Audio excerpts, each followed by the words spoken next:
you have to think again, what is at stake for the left? What is at stake for the left if Trump gets in on a second term? Let's kind of talk about this. Elon Musk buys Twitter, turns it into X. We all saw Barry Weiss and Matt Taibbi with Twitter files. What did we learn about the involvement of the New York Post tweet a couple days before the election? What did we learn about Biden's camp communicating with Twitter at the time saying you can't allow this to happen? What did we learn about it? They were involved. So what if Trump gets in and all of a sudden brings in individuals to investigate FBI files?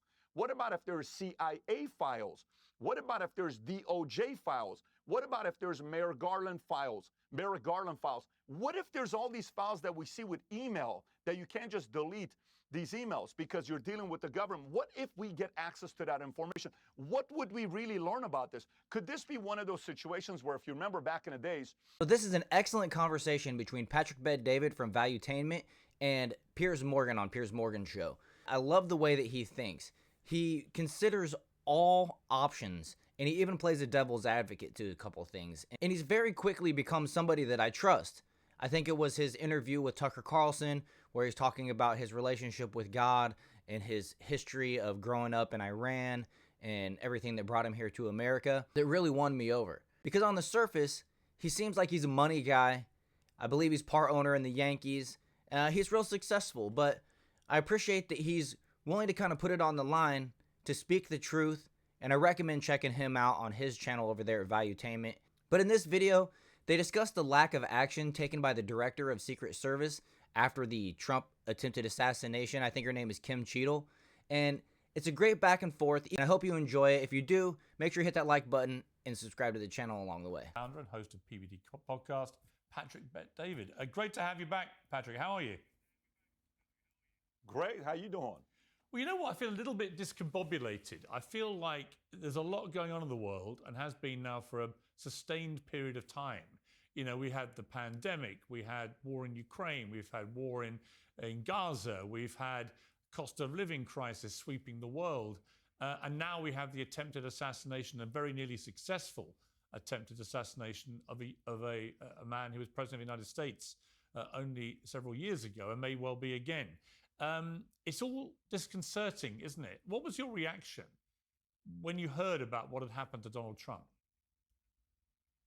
You know, it's one of those days, like when I was sitting at Seasons 52 in Plano, Texas, when I heard that Kobe Bryant died, and nobody believed it. I'm like, what are you talking about? You know, we're sitting there and I get the news. We're coming back from watching a movie, Fly Me to the Moon, in the Hamptons, and we're with our family. And then all of a sudden, Vinny says, Pat, somebody shot Trump's ear. I said, what? And then we pull up the video. Nobody believes it. And then that's when all the commentary comes out. And we did a video about it and reacting to it. But I mean, obviously, blown away for that to be taking place, but at the same time, not surprised, because we've been talking about this for the last 12 months, where I said the most important thing with the president right now is protection. The most important. You have to make sure you quality control the people that you're relying to protect you. There's almost like there's a reason why Messi has a specific person that protects him that's above and beyond whatever, you know, Inter Miami may offer him. So you can't just rely on Secret Service to do their jobs.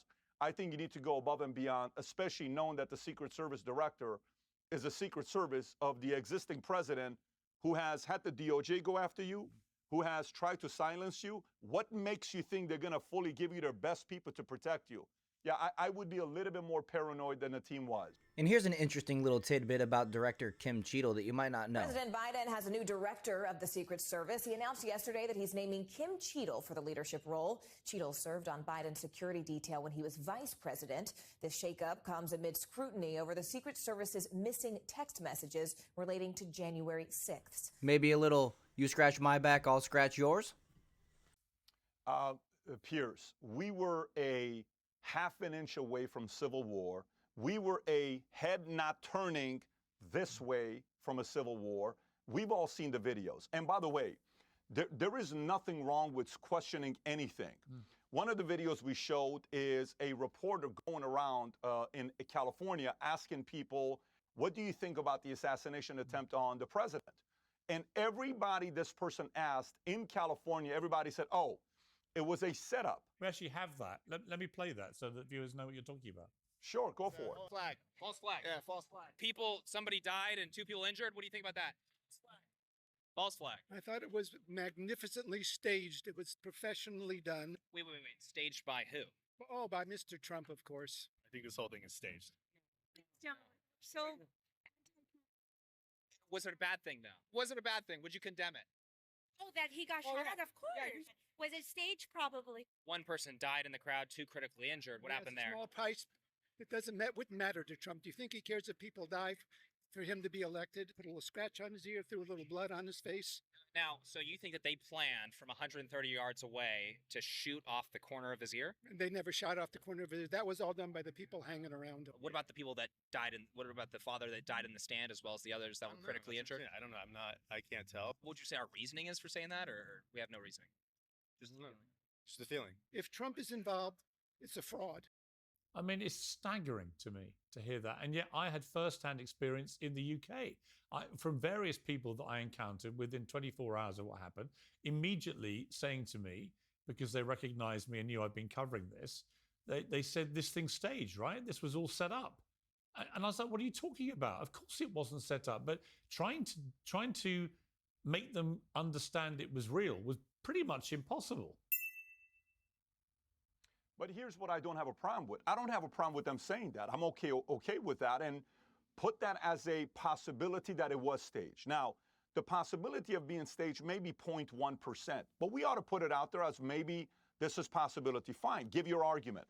But at the same time, I have a lot of questions just like you do. The story that came out with the second shooter, the story that came out with the FBI power washing all the stuff on the top of the building after the shooter was gone, and maybe they don't have any residual effects of the shots fired. Maybe there's no residual effects. That's not a hard thing for us to find. They found the phone. You mean to tell me you didn't find anything in the phone on what was being said? We can't expect why the Secret Service, when I go online and I Google President Joe Biden's Secret Service team and go to images, try to find one female, that's one of his, you will not be able to find it. I went online and looked at all his team. Everybody is a white male. I thought President Biden was about DEI and, underrepresented. How come he doesn't have a single person that's transgender or lesbian, gay? How come he doesn't have somebody from that community representing him? And forget about that. Why is it that every one of his Secret Service members are white male, let alone for Trump, when they're being pushed into it? 3, 4, 5 of them were women. This is an area where DEI is being exposed in ways that we just got a story yesterday. Yeah, I mean, look, I don't have a problem with women in the Secret Service. They just have to be as good as the men. But think about it from this way. Many, many years ago, when I'm running an office and I had 100 agents that are selling insurance, and one of my agents would come in and say, I have a family member that wants me, got a very complicated financial situation. Their net worth is $10 million. Can you have somebody come and sit down with them? I would choose who I would send to go meet with the family that is the biggest expert in our office that knows how to handle a situation like that, right? I choose how to match up the right agent advisor with the right appointment. The director of Secret Service has the ability to match up the best agents who are the most experienced one against the person that's attracting the biggest audience, which is President Trump. You ought to send the right people to protect. Why did you not? By the way, this is the same person that in 2022, when asked about the text exchange between the Bidens during J6, all of a sudden she's like, oh, the text exchange disappeared. We lost it. But look, we're not trying to do anything, that's negative, or we're not trying to hide anything from the public. So I have a very hard time. And every one of these questions need to be asked because it's a little bit disturbing when all these stories are coming up. By the way, specifically when? So let's actually think like the devil's advocate. Let's actually think if they were trying to do something, something negative or something that, manipulative to kind of hurt the president. So the judge comes out and says, we're going to pick what's going to happen to the president a few days before RNC, July 11th. Okay, no problem. They changed the dates. No problem. The assassination attempt is when? When is the RNC? What did they want to do? Did they want there to be shambles before the RNC? Did they want right now at the RNC where the energy is high, the confidence is high with who they have chosen as their nominee, which is Trump, and you see a unification coming up Nikki Haley got up there. DeSantis got up there. Vivek got up there. Elon Musk just said he's going to give $45 million a month to a super PAC before now and the end of the year. Bunch of billionaires are coming out there. Conversations with a Jamie Dimon. Conversations with an RFK, the video that was leaked. You know how bad this is for the DNC? If the same person, Vivek, the same folks that are saying this was staged, we ought to also ask, was this intentional to do it right before the RNC? That question should also be on the table. I just think all questions are perfectly legitimate when we know so little answers. There's no motive has been established, no real information about this shooter or why a 20-year-old kid would want to kill Donald Trump. We just don't know anything about it. And very little, very oddly, very little is emerging about him or motivation or anything. What happens here? I mean, there are lots of consequences. Let's start, first of all, the Secret Service. I don't understand how the Secretary Cheetle, the one in charge of the Secret Service, has not yet been fired. The director, I'm sorry, not Secretary. The director of the Secret Service, Cheetle. How has she not been fired yet? How is she not being fired? Because Mayorkas said, we trust her, we have her back 100% with what she's doing. And she said, no, I'm still going to be doing the job. And by the way, when they asked the director of Secret Service for specifically the RNC, I don't know exactly her name, but she was one of the ones that was for Secret Service responsible for the RNC. She was asked, are you guys going to be making any adjustments in your approach at the RNC? No, we're taking the same exact approach. What do you mean you're taking the same exact approach? So let me get this straight. In any sporting event, you're a fan of Ronaldo, you're a fan of Man U, you're a fan of soccer, you're a fan of rugby, certain sports we watch. What do players say after a loss? They say we have to make certain adjustments. You mean to tell me if in sports we make adjustments, if in business we make adjustments, if a negotiation doesn't go right, we make adjustments, if in parenting we make adjustments, if in our marriage we make adjustments, in our health we make adjustments, but not when it comes down to an assassination attempt on the president, that totally makes sense because what's the big deal, right? It's just an assassination attempt. We don't need to make any adjustments. We know what we're doing. And then 3, 4, 5 days later, you want to deflect and confuse the American people and say, oh, it's Iran. Iran was really behind this and trying to get everybody to look this way instead of why don't we investigate what the Secret Service got wrong? You know, there was something I was said the other day that I really liked, and I would love to quote who said this. The question was the following. How come the president doesn't fire anybody? Everybody bitched and moaned about the fact that Trump fired a lot of people. How come President Biden doesn't fire anyone? I think it was Elon Musk. I think Elon Musk said it, actually. It's a very valid question. Yeah. In corporate environment, she would be fired like this, also, but you unfortunately, have, as the head of the Secret Service, you have one job, preserving the life of the president. What do y'all think? Should she be fired? In my opinion, I believe she should step down. Trump's act of defiance in standing up and putting his arm up to the air and saying, fight, fight, fight, has really resonated with Americans. That, to me, I've said this since it happened, in my estimation, has now propelled him back to the White House. I see no way, if he stays alive, and God forbid anyone else tries to copycat this, but if Trump is there on election day, he wins, doesn't he? I think if Joe Biden somehow, some way was able to get the Supreme Court to amend the Constitution and allow a president to get a third term, neither a Bill Clinton or a Barack Obama in their prime could beat a Trump today. Yeah. Neither one of them. Neither a Barack Obama or Bill Clinton. However, that's assuming everything's going to be fair play moving forward. That's assuming it's going to be fair play, which we know it's not going to. And now the word on the street is, and by street I mean X, is that Hillary Clinton is looking to replace Biden as soon as Monday. And I guess only time will tell, and Biden will have to step down, and Kamala would have to step down as well. Given the fact that Trump has already beaten Hillary Clinton in 2016, my belief, and I assume that Patrick Bet-David would agree, that Hillary doesn't stand a chance either. But the fact remains, the election isn't over. I'm going to suggest that people vote early this year. Don't wait till election day to go out and cast your vote.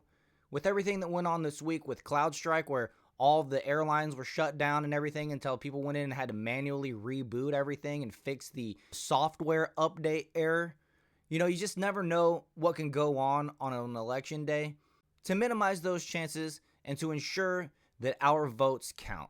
Then there are people that get paid to think about what the enemy would do to divide and conquer and play their own games. Look, the New England Patriots one year almost went undefeated. They were 16-0, but they lost to the Giants.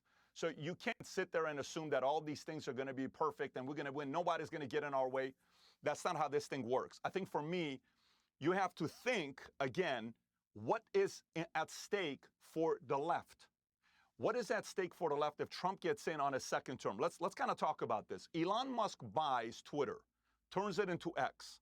We all saw Barry Weiss and Matt Taibbi with Twitter files. What did we learn about the involvement of the New York Post tweet a couple days before the election? What did we learn about Biden's camp communicating with Twitter at the time saying you can't allow this to happen? What did we learn about it? They were involved. So what if Trump gets in and all of a sudden brings in individuals to investigate FBI files? What about if there's CIA files? What about if there's DOJ files? What about if there's Merrick Garland files? What if there's all these files that we see with email that you can't just delete these emails because you're dealing with the government? What if we get access to that information? What would we really learn about this? Could this be one of those situations where, if you remember back in the days, where J. Edgar Hoover was frightened after going after the mob because they had certain intel on him as being a cross-dresser, and at the time that was frowned upon. So it's like the mafia doesn't exist, the mafia doesn't exist, the mafia doesn't exist. Then all of a sudden, Rudy Giuliani goes and finds a professor, I think at Rutgers University, that says if you are going to take the mob down, you have to do with the RICO law. And then he comes in, and next thing you know, we see 240-something mob arrested, going in cop cars. Like, what just happened right now with this whole situation? What if that takes place? What if that's what they fear? What if they're worried all this stuff's going to leak? What if they're worried that RFK is going to join Trump's camp and he's going to go after Fauci, NIH, CDC, WHO? What if? These are things you have to consider. So if you thought this protection is at risk, Piers, question for you and your viewers. What would you do if you were the leader of the Democratic Party, knowing everything could potentially be exposed by the guy that has the following that wants that to happen? What would you do to prevent it from being in the office? And by the way, do you think you would stop after what just happened this past Saturday? I'm not going to be in a naive community and say, no, that's it, they're going to let him go in there. I think they're going to do whatever they can the next 112 days or whatever days are left to make sure he doesn't get in there. I just absolutely love the way that Patrick Bet-David thinks. What are your thoughts? Let me know in the comments. And with that, I'm going to go ahead and wrap it up. Hope you enjoy this one. Make sure to hit that like and subscribe button. Share this video, and I'll see you guys in the next one.